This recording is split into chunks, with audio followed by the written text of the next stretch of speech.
Good afternoon, everyone. Let's go ahead and get started. So welcome to our webinar today, where we'll look to talk about the importance of clean air in your care home. We are Fourth Wave Technology, a master distributor of the world's most efficient air sterilization technology, the Radicand VIRUSKILLER, and we're looking to continue to offer our clean air as a service across the UK. So without further ado, I'd like to introduce you to our good friend and host, Jeff Hodgson, the editor of the Caring Times. Thanks, Jeff.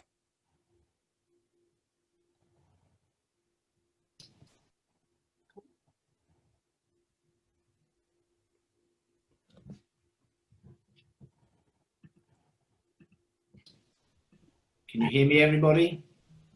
Yeah. Hello. Well, without question, elderly, frail people living in communal settings such as care homes are very much at risk from airborne infections unless appropriate precautions are taken. Controlling infections, be they bacterial, viral, or fungal, has always been high on the agenda of any care provider.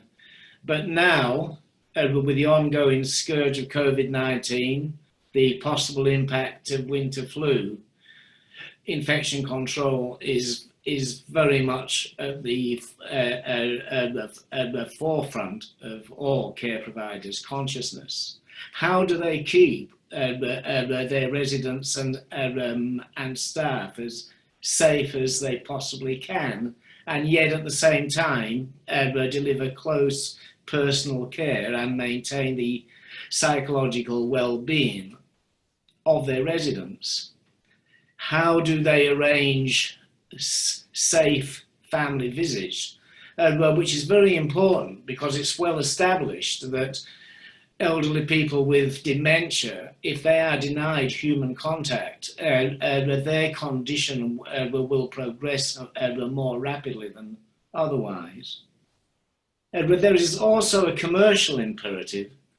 In recent months, the care homes have been portrayed in the national media as being high-risk environments. And although occupancy figures have now bounced back to somewhere near normal levels, care providers are very anxious that their facilities are perceived to be taking every precaution they possibly can to ensure the safety of their residents and staff. But there is also the consideration of litigation and reputational risk in the sad circumstance that a resident dies of a communicable disease. Care providers want to be able to show that they have diligently performed their duty of care. Today, we are going to look at clean air technology, what it is, how it works, how effective it is, and how it can be best deployed in an elderly care setting. To start us off, we have Richard Greenwood, who is the founder of Radic 8 and the VIRUSKILLER technology. Richard will take us through the science of the technology and explain how VIRUSKILLER goes far beyond other precursor air cleaning systems. But we will then hear from Nathan Wood, who is a ventilation guru. He is the managing director at Farmwood.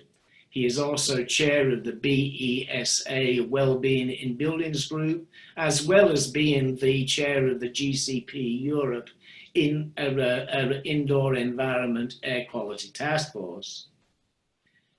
After Nathan, we shall hear from a provider, Saskia Binns, who is head of communications at Majesticare, which operates 8 care homes and which has deployed VIRUSKILLER technology. For any of you who have questions, there should be a chat box on your screen, and if you click on that, you can ask a question, and I will endeavour to relay as many as possible to the panel. So off we go. Richard, VIRUSKILLER, a brand name like that will certainly promote mindfulness of the risk, but could it not also be a little disconcerting?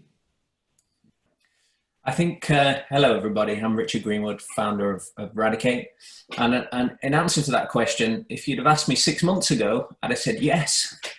But now I think it's probably the best brand that any business anywhere could wear. To have VIRUSKILLER technology certainly displays that you're going above and beyond and doing everything you can to help in this current situation. And just to touch on that brand name VIRUSKILLER, the reason that we have trademarked and used the brand VIRUSKILLER is because our technology was originally developed and funded by the South Korean government as a response of the SARS coronavirus pandemic that hit South Korea quite hard in 2003. So in 2004, original version of this technology was launched. It dominates the South Korean market within all sectors, within healthcare, hospitals, healthcare facilities. We have about 80% of the market. So 80% of healthcare facilities have this technology installed throughout various different departments. Also in the elder care sector over there, thousands and thousands of installations as well.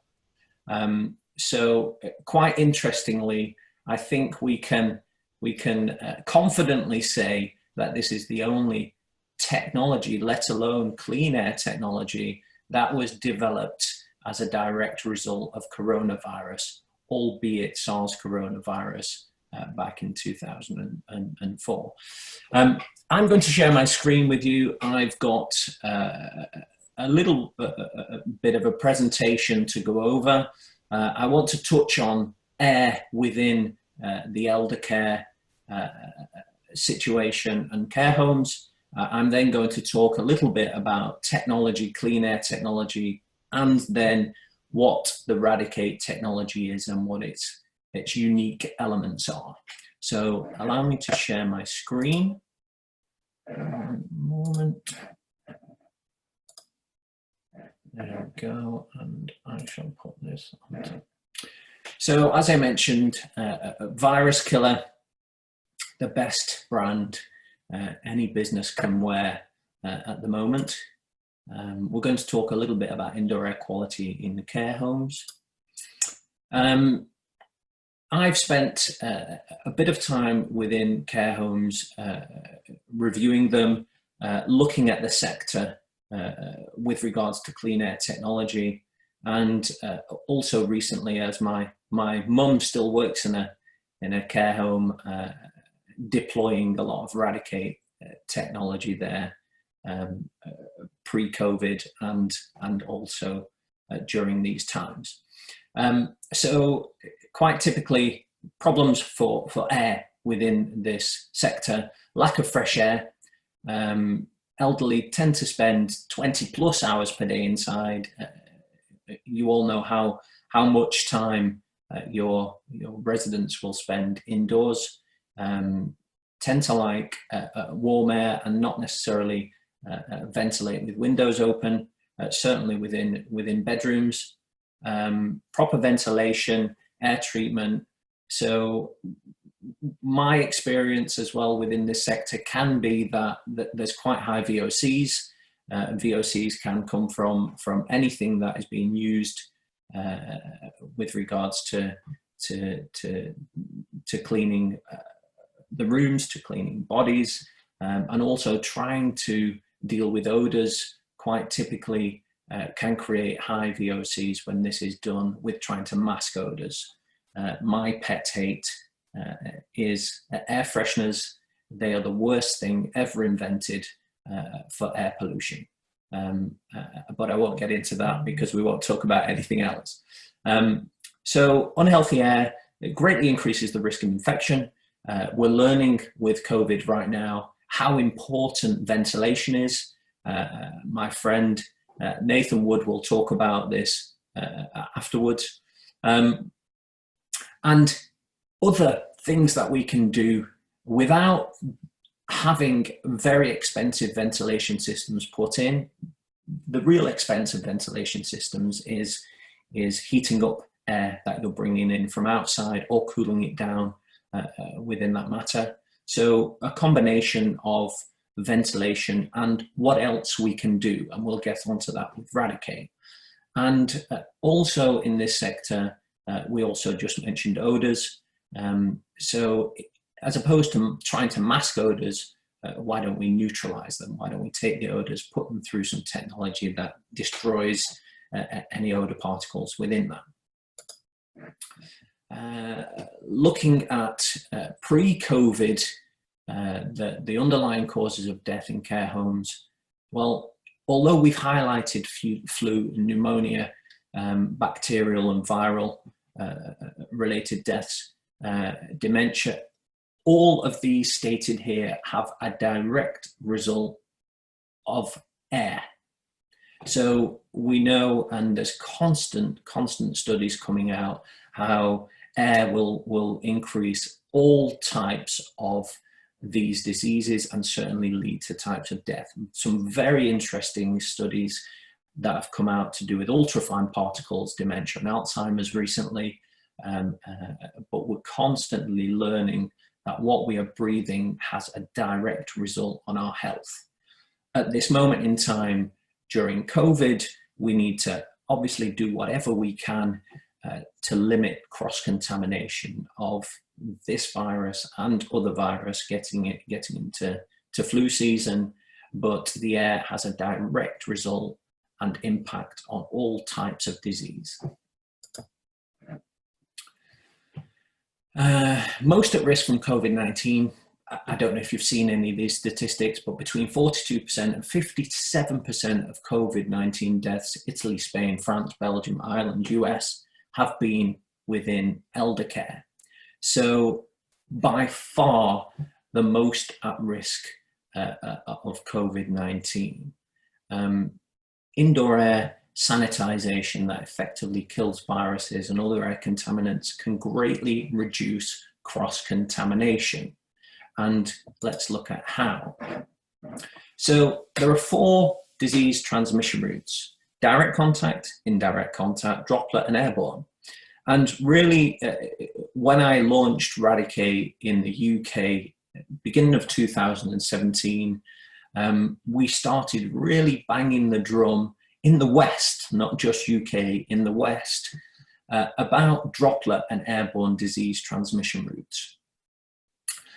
Lots and lots is done pre-COVID, lots and lots is done for direct and indirect contact, hand washing regimes, and surface cleaning, but not very much was being done about droplet and airborne disease transmission routes, if anything.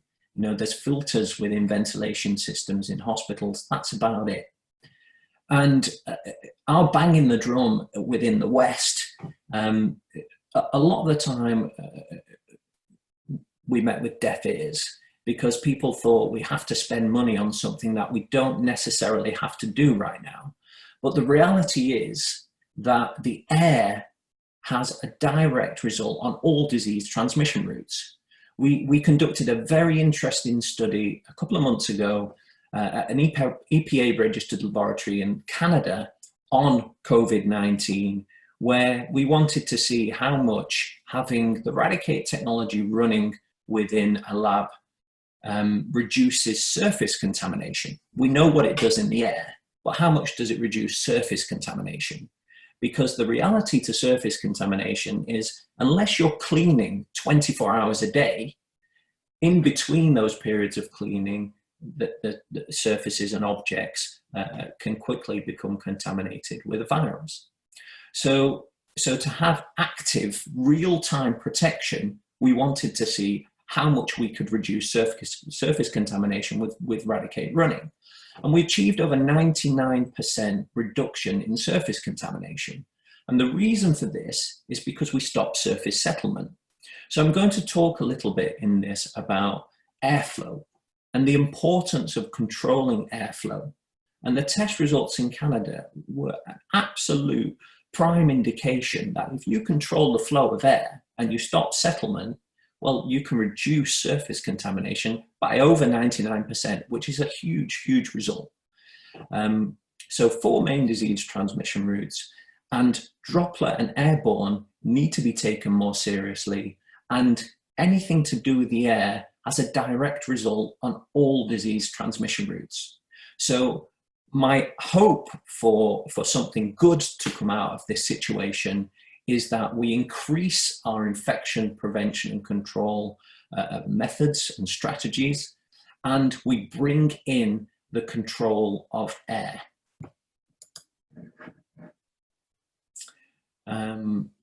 Focus is changing to pathogens within this. We're wearing face masks, there's more hand washing and instruction for hand washing. We're cleaning surfaces and objects a lot. That also has a direct result on the air and our waterways, but the air, because every time we spray something with VOCs, we're filling the air with VOCs. So lots and lots of cleaning is having a result on, certainly with people that have got a respiratory condition. If you know anybody that does have a respiratory condition and you ask them, how does their chest feel when they use standard cleaning products, anytime, their chest tightens up. So cleaning products has a direct result on the air, and having something that is recycling that air, giving air changes and taking everything out of the air, not just pathogens, is very important during this time. Ventilation, social distancing, we know about all of these things, and all of these things are being recommended. But if we continuously take viruses out of the air and deactivate them, this is the next stage. This is the above and beyond that we can do without the guidance saying you have to do this. This has a direct result on all those disease transmission routes, and it's the next step. What we talked about earlier with regards to VIRUSKILLER, remember, it's also an amazing brand to say, we're doing this, we're taking viruses out of the air, we're reducing surface contamination, we're reducing cross-contamination for our staff and our residents, we're going above and beyond by utilizing this technology. So VIRUSKILLER, real-time air decontamination technology. The real-time bit is important because it's always working. You leave it on. So in between cleaning, it's always working. It's stopping surface settlement. If somebody's breathing out a virus, or they're coughing, or they're sneezing, or they're talking, you're controlling the flow of air. You're taking that virus into a piece of technology, and you're comfortable that our test results tell you that no virus escapes once we get it into our technology. So what's in the air? We've broken it down so it's easy to understand. Dirty air, particulate dust, pollen, dander. Toxic air, VOCs, gases, smoke, fumes. Sick air, viruses, bacteria, mold, fungi. Now, a typical air purifier will try and trap everything it can. That's great for dirty air because you can trap all those particulates, dust, pollen, not ultrafine particles, but most of it. So it's like a Hoover. It's sucking everything into it and trapping it. But when you look at toxic air, gases, VOCs, well, it becomes harder to trap those. Some activated carbon filters will trap an element, but there's difficulties. So you neutralize toxic air. And when it comes to sick air, yes, you can trap bacteria, mold, and fungi in something like a HEPA filter. Does tend to lead to some future problems with sick filter syndromes and things growing on the filter. But viruses, they're not designed to trap viruses. So you do get viral penetration. And then if you think you're sucking something into an air purifier that could potentially release viruses back into the air and into the breathing zone, for me, that's not fit for purpose. If you're going to buy something to try and deal with a problem like viruses, then it needs to show you that in a single air pass, no viruses comes out of the piece of technology that you're using. And that's what Radicand does. So as we talk, even, bioaerosols are being released. As we eat, lots of studies showing lots of bioaerosols, lots of viruses are being released. It's not just coughing and sneezing.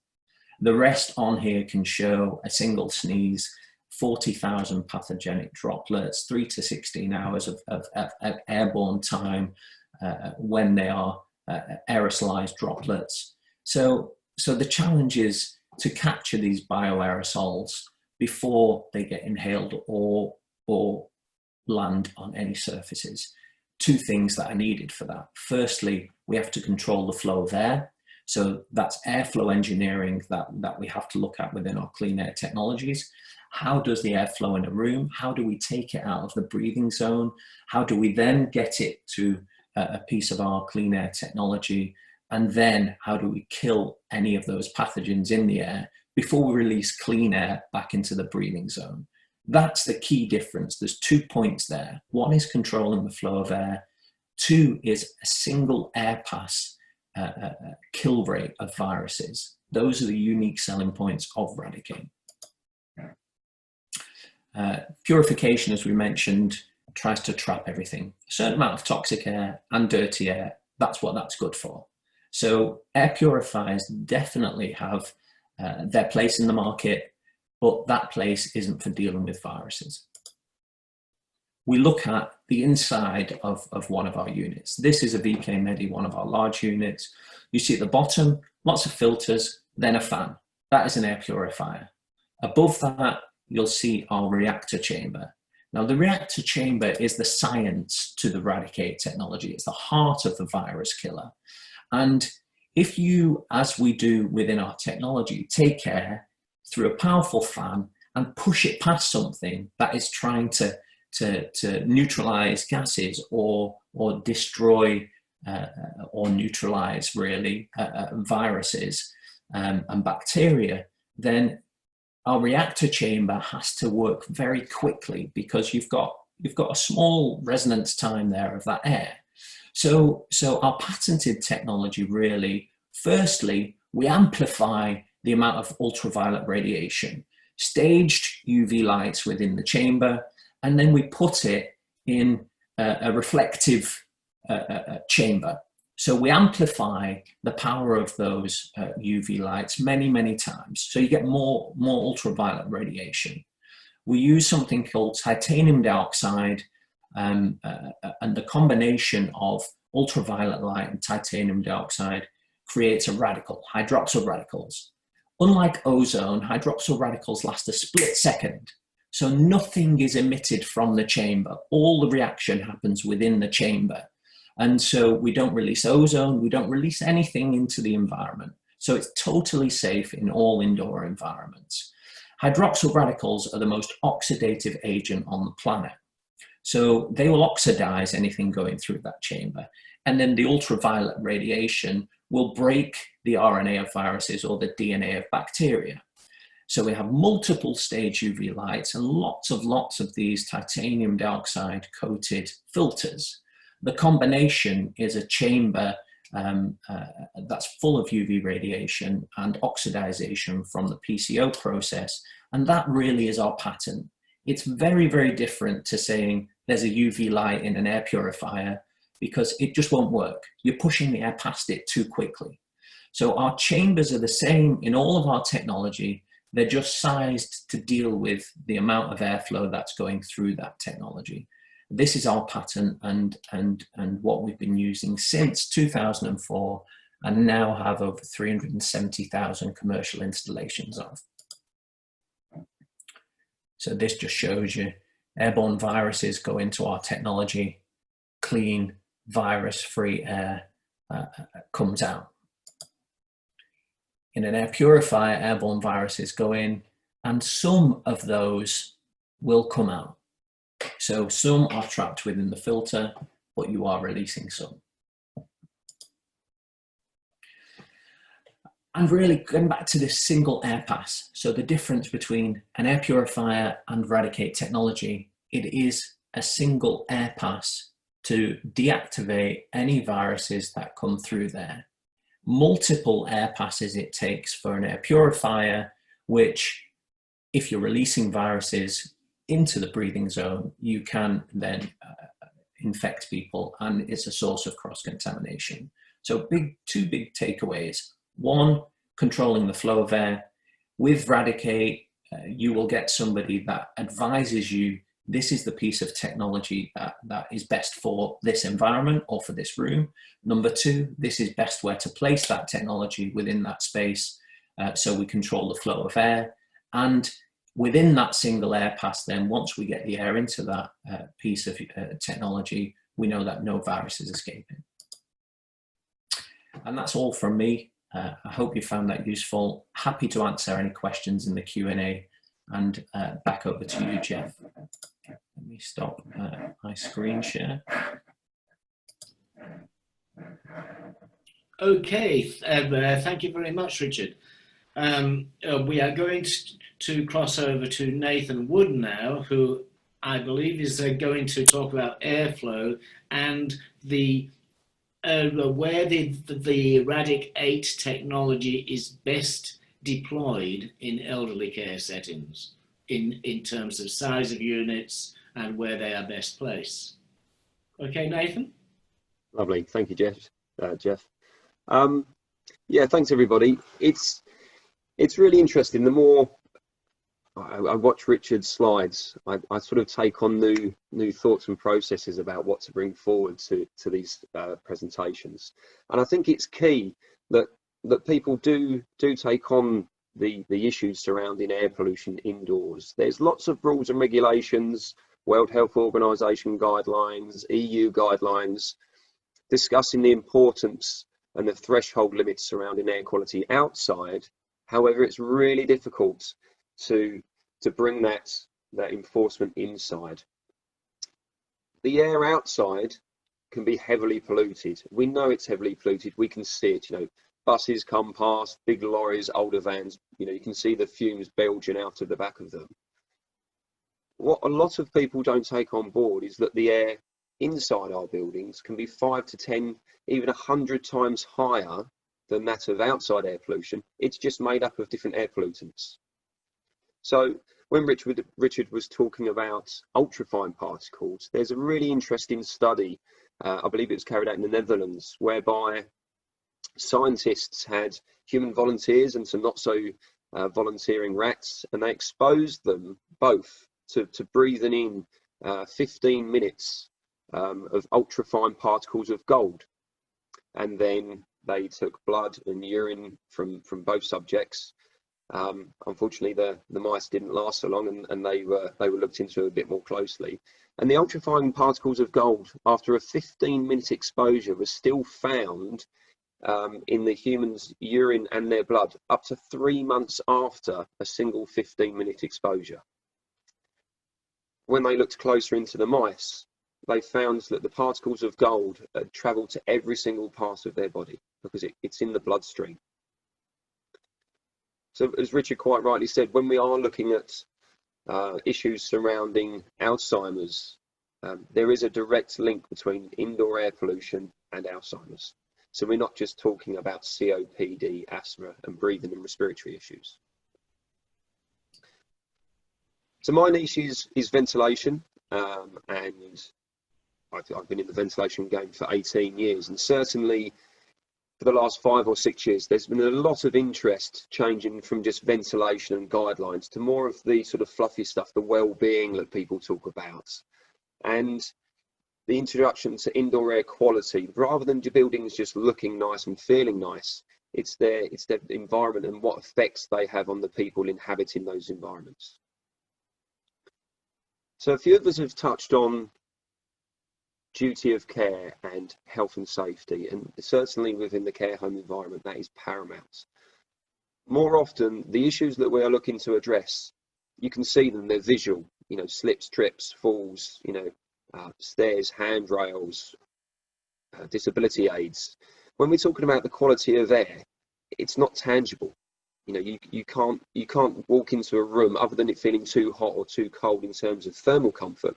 It's really hard to understand when a room is polluted. And again, as Richard mentioned, these fabric softeners and sprays that people tend to use to make the building smell nice can actually be doing a lot more harm than good.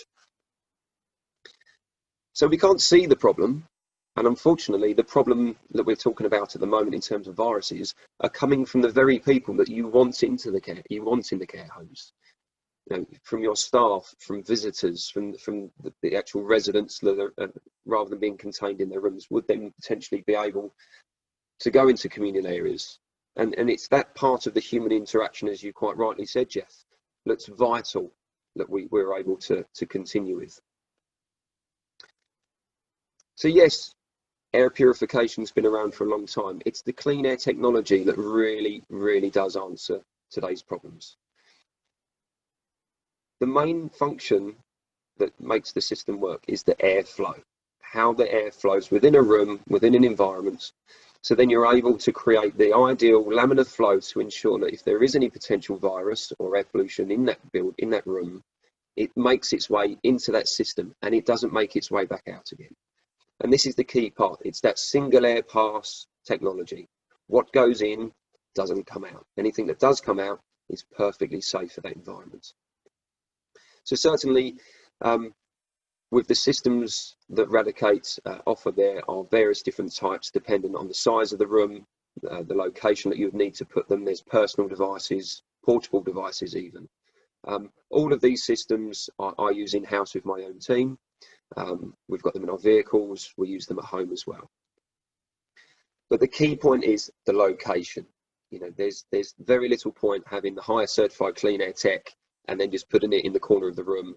It looks nice, the lights come on, it says virus killer, you can advertise it in your brochures. You need to have it in the best position to create the ideal flow. So certainly in larger spaces, there's some very nice floor standing units which draw the air through in at a low level and introduce a nice laminar flow out just above head height. They can do various different areas, and surely in bigger communal spaces you may need to look at putting multiple units. In the rooms themselves, if you do know that there's certain residents that might have COPD or additional breathing problems, you can have them beside their bed, so they create their own little clean air bubble for them, if you like. So in terms of addressing the duty of care and offering what I see as beyond compliance, it's not just a tick box exercise. We do actually have to address the core problems, which are people's well-being in buildings, and there's lots happening with BISA and the committee that we've got there. We're actually pushing on the environment bill to enshrine indoor air quality within buildings, and we're actively looking to technologies with Radicand, and BISA are an advocate of clean air technology in the care facilities. So yes, it does exactly what it says on the box, if you like, that Ronseal effect, that is true. But more so often, it's when I go out to these places, and certainly I have visited and done some installations in care homes, ensuring that they're in the best location, I can't say this enough, is paramount.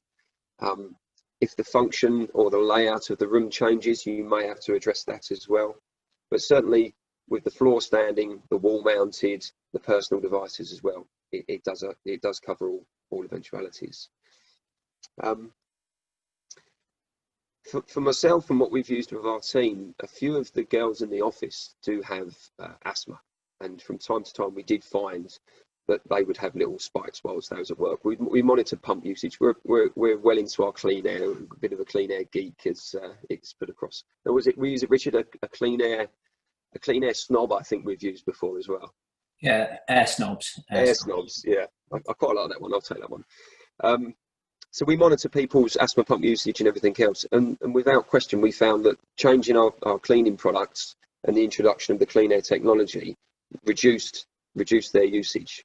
So without question, when we're talking about people with COPD, asthma, respiratory problems, this will have a beneficial effect to all of them. But as well as that, I think the final point to say is that it does go beyond compliance. But if anybody is paying any attention to the Grenfell inquiry and the Hackett review, Dame Judith Hackett is saying, we need to start acting beyond compliance now before your collar is felt in the future. And with that, I'll pass back to you, Jeff. Thank you.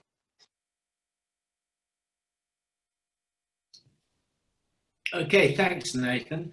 Okay, now we're going to hear from Saskia Binns, who is from Majestic Care.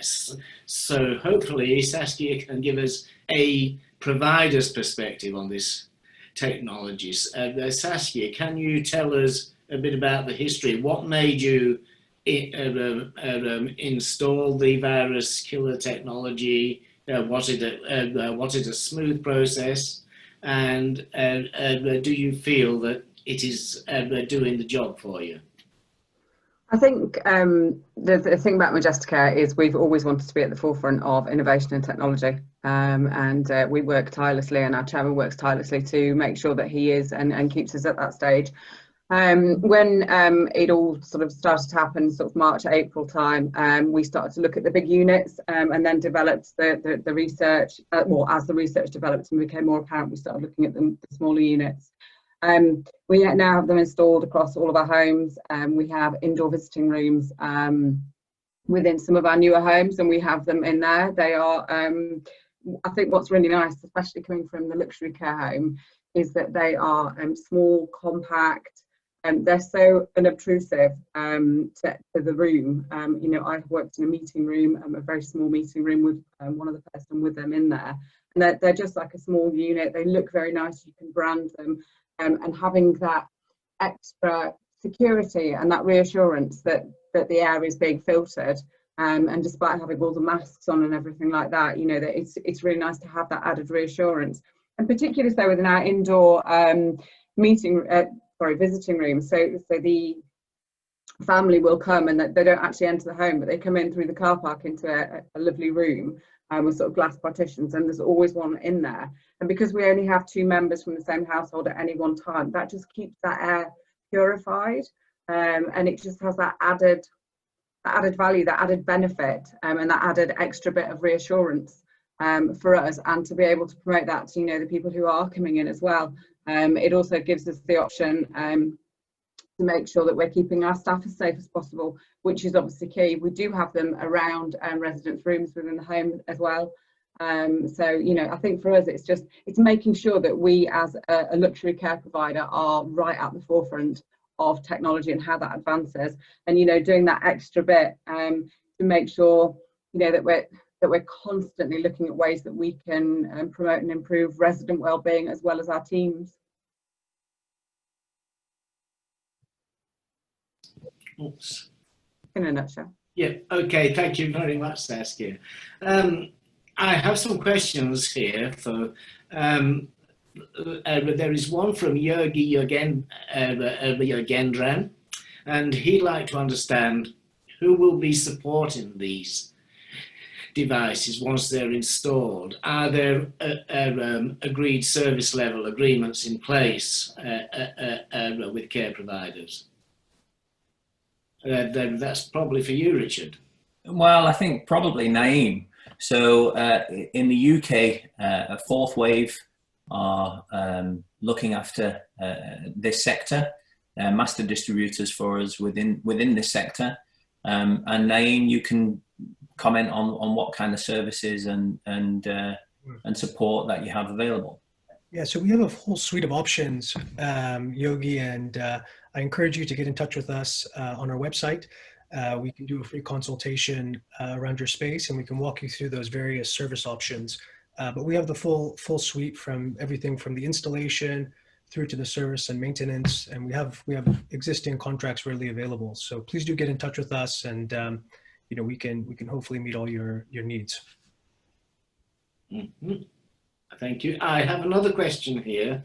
How does VIRUSKILLER work when the air conditioning is turned on? How do the two systems interact? I think that's a very interesting question.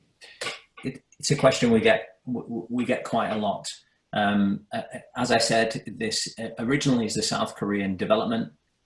In South Korea, we've got hundreds of thousands of installations, and I would say that 98% of them are in correlation with air conditioning. So the same way that it's ventilated with anything, the units will take and try and give an air exchange as often as possible. with air conditioning, it might be that we have to give a slightly alternative positioning for air conditioning, because we don't want the airflows to work against each other, but the units work perfectly fine with air conditioning. And the positioning more so isn't to do with centralized air conditioning. It's more if you've got single room air conditioners that we'd have to look at and say the best position for this unit is here. And that's more to do with the flow of air as opposed to recycling the air in the room. So in most of our installations, we're working hand in hand with air conditioning systems. Right, I seem to have questions coming through on this chat box, but then they disappear. So if people have questions, could they go to the little Q&A button rather than the chat box? Meanwhile, I have a question. Care providers are going to be very concerned about the cost of these units. And it occurs to me that there is the government's infection control fund, which has been recently extended. It's £546 million, which sounds quite a lot, but once it's distributed across the sector and has gone to pay for face masks and all the other items of PPE, I wonder how much would be left to help fund this sort of technology. But have you heard whether clean air technology would qualify for some support by this fund? Nathan, do you know a little bit more? Yeah, I know in other sectors that certainly within dentistry it is tying into to government funds available, but I'm not sure within this sector. With the Green Homes grants for domestic properties, there's been a big push for them to include ventilation, and certainly clean air products will form part of that, because initially they were only looking at energy efficiencies. But I just think it's a matter of time. I'm sure that the right people are pushing with the right people in government to make sure that it is addressed, because at the moment, well, up until recently, people were only looking at pollution dilution by leaving windows and doors open because we had some lovely warm weather. The risk comes in when the weather changes. You're now looking at switching over into sort of winter mode and the doors and windows are closed. That pollution dilution reduces, certainly if you haven't got mechanical ventilation as well. So it is a key aspect that they need to look into, for sure. I'm not aware of anything concrete though. Right, thanks.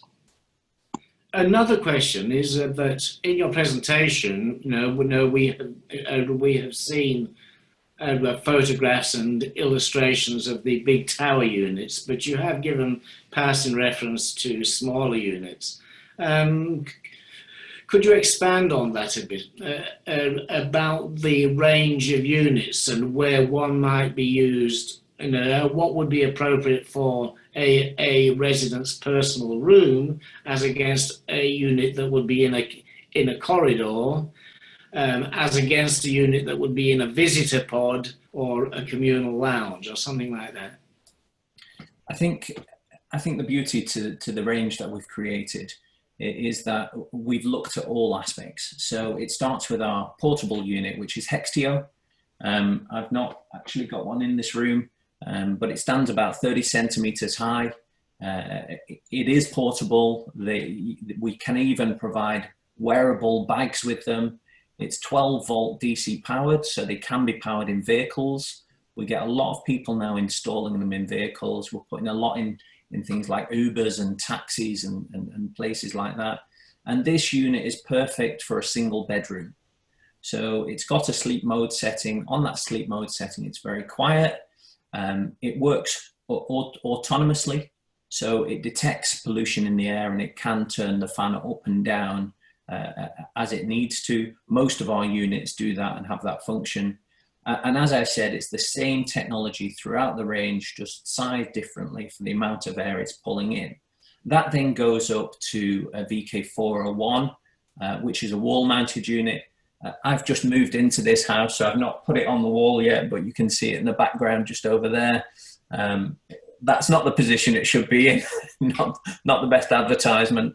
That goes up on the wall, perfect for smaller communal areas, seating rooms, corridors, places like that. And then we go up to our taller freestanding units, designed to be quite tall. And the reason for that is that we want to pull the air in at ground level. So if there's any contamination within a communal space, then you either want to take that contamination up and out of the way or down so that it's out of the breathing zone. And those units distribute clean air above seated head height. So what you get is that flow. If anybody has a pathogen, you're not necessarily aware that you're spreading that pathogen. So if somebody's breathing out or talking out, we pull that pathogen to the ground. Below kind of knee high is contaminated air generally, and we distribute clean air above seated head height. With the units that go on the wall, we also think about where should that be best positioned so that we're not pulling air across people, because you can contaminate them in that way. And with the personal units, we have an adaptation on that, which we call your personal, I've forgotten the word I'm looking for. Nathan, help me out here. Your directional flow hood, there we go. It's a directional flow hood that sits on top of the unit, which basically means that even if you are in a larger space and you want to protect yourself with your personal unit, you could have it on a desk or a table and make sure the flow of the air that's coming out of that unit is coming towards you. So you put yourself in your little protective bubble. So as I mentioned during the presentation, airflow and single air pass kill rate are the two big things to think about when thinking about clean air technology for pathogens or for COVID-19. Yeah, thanks. Now, I understand that we've all, already mentioned service contracts, but I believe there is a certain amount of maintenance that a care home's own cleaning staff or a maintenance manager could undertake, as in a replacement of some of the filters and things like that. But could you take us through that? Yeah, I can take that one if you like, guys. The main point to put home is that adequate and suitable respiratory protective equipment should be worn whilst cleaning the filters and opening up the device. It is very simple. In the floor standing units, it's some thumb screws on the bottom of the units. A filter drawer comes out. You can remove the first stage of the filters, which is the coarse filter, which captures the fluff and the dust and the dander. That can be delicately hoovered clean and put back into position, because it's that one that will catch the big dust particles, if you like, and the fluff and the dander.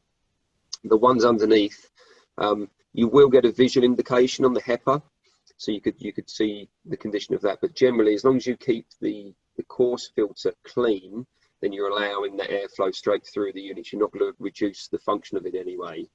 And then the loose filled activated carbon, again, you're not going to get much indication on that because that's further down. There are estimates on the system that Naeem can advise you of back at fourth wave in terms of how long the system operates for, when you should look at maintaining the filters. But certainly the main one and the routine one to keep on top of would be the coarse filter, which is the first stage of the filter process. And would that be every day hoovering of them? Every 2 weeks. Every 2 weeks it needs cleaning. And it takes around 30 seconds or something like that. Yeah. Okay. And is this clean air technology, we've been talking about the care sector, but where else is it being deployed? I mean, I immediately think of hospital operating theatres, or central sterilising units, or neonatal units. Is it being used in these very clinical areas? Because it also strikes me that many nursing homes, if they have a suspected infectious case, they may well have a barrier nursing room. And I believe that some of those tower units, your medical unit, may have a positive pressure capability. Could you just expand a bit on that? Yeah, so used throughout healthcare and the medical sector. As you rightly say, we do have adaptations to our units that create positive pressure and also negative pressure. So if you want containment of a virus, then a negative pressure environment. In operating theatre, positive pressure environment. We can create laminar airflows, again, for spaces like operating theatres, neonatal, lots and lots of installations, and places where susceptible areas, burns units, for example, lots of installations in them. I think what's very interesting and definitely worth noting is that the sector with the largest exposure to COVID-19 is the dental sector. So number one being a dentist, I think number two, out of all professions in the world, being a dental hygienist, and number three or four, a dental assistant. And it's the dental sector that we quickly broke, certainly within the UK, and it's the dental sector that globally we're doing a huge volume of sales within. So within that sector, if you think about what they need to do, they need to control the flow of air, getting it away from a patient and the dentist or the hygienist, and they need to ensure that that air is free of contamination, because as soon as you've got somebody's mouth open, you're releasing any pathogens, potential pathogens. So within lots and lots of sectors, including we've installed into lots of COVID-19 task force offices, right throughout the board, certainly with regards to viruses, we've installed in every sector you can imagine.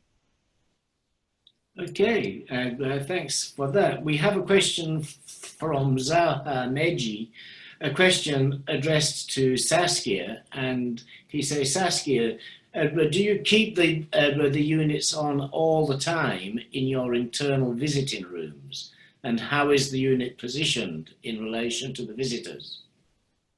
Units are obviously when the visiting room's in use. We have the small Hextio units, and we have those, and they are, I don't know quite where they are positioned, as you might imagine. I can't actually go out and visit the homes. So they are positioned, the one home that I've been to is positioned on the desk. So it's at sort of like base level, if that makes sense, but because they're so small and compact, they're very hidden, and you know, we're actually looking at branding them as well, which will be really, really good. They are on all the time when we're in the rooms. They're kept, you know, when the room's in use, and then when it's not in use, obviously, you know, we can turn them off. Okay, thank you. And another question here from Masoom Ghulam Hussain, who I imagine is a care provider, because Masoom asks, for an average 30-bed home, how many and what units in lounge and bedroom would one need to get, and what cost would one be looking at? So I can certainly advise you on the units. I think as Saskia mentioned, that Hextio units are great for those smaller spaces, certainly for bedrooms, the perfect unit. They're also very cost effective, the Hextio units. For communal spaces, it depends how big they are. So for a lounge, maybe that seats 10 to 15 people, I would say a VIRUSKILLER VK401 is pretty adequate. For larger areas than that, you're going to look at multiples of those units, or the freestanding VIRUSKILLER units. So for a 30-bed home, really it depends what level of protection you want to achieve. Whether you want to stick just to the communal areas or start with the communal areas, or whether you want to have the full suite installation, which includes all the bedrooms. And that would then be 30 portable Hextio units, one for each bedroom. The communal areas depends on the size of them for wall-mounted units or freestanding units. And then there's various options through fourth wave with regards to leasing or purchasing, or however you want to do that. I don't know if you want to comment on that, Naeem. Sure. So what I would suggest is part of the free consultation that we offer when you reach out to us is to really go through the entire care home. We actually go room by room and we analyze it and really make a very quick turnaround in terms of what equipment needs to be outfitted where for the best airflow quality for that room. So again, I encourage you all to go to our website and get in touch. One of our sales team will reach out and kind of go through that whole consultation process with you. Another question has just occurred to me, Naeem, and what is the kind of operating costs in terms of energy consumption? And you know, could you compare them with a wall-mounted radiator or a fan or an air conditioning unit? How hungry are they? How hungry are these units in terms of consuming energy? Sure. So that's a great question. They're extremely economical. So the power consumption, and Richard, if you jump in here and just make sure it's 100% correct, but I believe outfitting a care home would be equivalent to approximately, again, depending on size, but just to give you a kind of scale of around 2 heaters. So I know it's case by case, but very, very economical in terms of the energy consumption. And that's a huge selling point for our units that sets us miles ahead of some of the other folks out there. Yeah, if you think about a Hextio unit, it's about 20 watts. So very low energy consumption. Sure. Well, I think that's really about all the questions I've got, and I think some of the other questions here have already been answered by your presentation, and we've been going just under an hour. So unless anybody has any further comments that are really burning in their pockets and they'd like to make, I'd like to hand back over to Naeem for his final comments. Sure. Thank you, Jeff. Appreciate it. And for all those folks, if you have any other questions, please feel free to reach out to our website, and you can get in touch. And as I said, we can arrange a consultation. A big thank you to all the panelists. And I also want to thank each and every one of you for joining the session today and taking time out of your day. I hope it was very productive. We really are excited to showcase our clean air technology and truly feel it'll be a game changer for the care home and social care space. The technology is really going to deliver world-class performance against dirty, sick, and toxic air, not only for the whole facility, but especially for the residents and staff. It's going to put your care home on the front lines of innovation and infection prevention, while still being very, very economical, as I said. So please do get in touch with us. Our website is fourthwavetech.com. And we can be sure to follow up within about 24 hours and get in touch and hopefully be able to sort your space out and start providing clean air in the UK. Outside of that, just want to again thank you for taking the time and we're looking forward for you to join us on this clean air journey in the UK.